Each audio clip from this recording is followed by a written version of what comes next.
John Franklin, and I'm back for another horror movie review here of my top 31 all-time favorite movies. This time I'm at number 25, the original Night of the Living Dead back in 1968, directed by George A. Romero. Starts off with a brother and sister, Barbara and Johnny, who go to visit their father's grave. So the thing is that pretty much about, I don't know, 3 minutes into the film or so, Johnny decides to kind of be a little kid, pretty much. And Barbara even says that you're acting like a little kid. And he says about, someone's, there's a classic line that says, "Someone's coming to get you, Barbara. You better watch out, Barbara. Someone's coming to get you." And of course, it's a classic line that thinking. Barbara walks by this guy who they're just thinking it's just some guy. That turns out he's a zombie who attacks her. Well, it turns out Johnny comes to the rescue.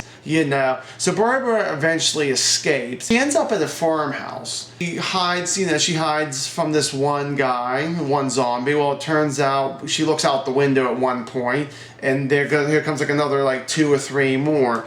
Well, first off, she ends up being an idiot, and she tries to go through the kitchen door the back way, thinking that might work because the zombies are coming through the front. Am I right? Just like in horror movies. Wink, wink. So anyways, but all of a sudden a big flash of light kind of gets right in her eyes here. Another survivor, surprisingly. A black guy who turns out he actually becomes the leader.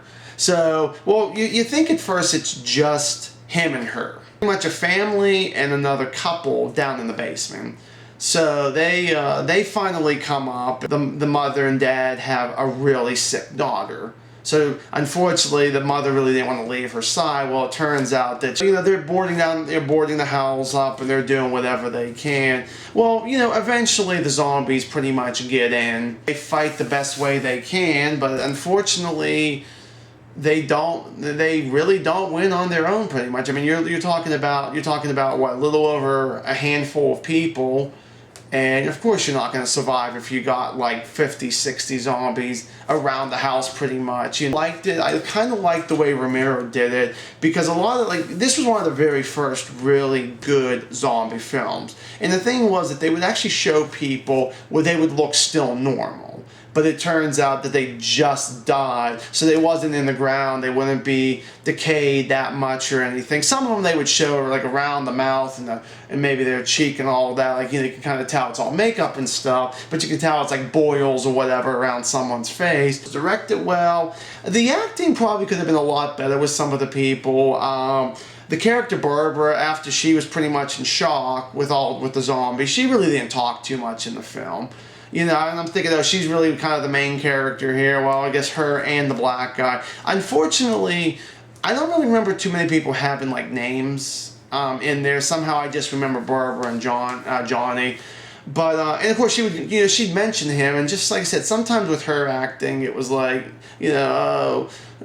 Johnny and I came to do this and do that, and he asked me for candy, and it was just I don't know, and I get it that we're not looking, I get the whole thing that you're sometimes just trying to get a film out there, so you just do whatever you can do, put whatever you can put in there, and it's like, oh man.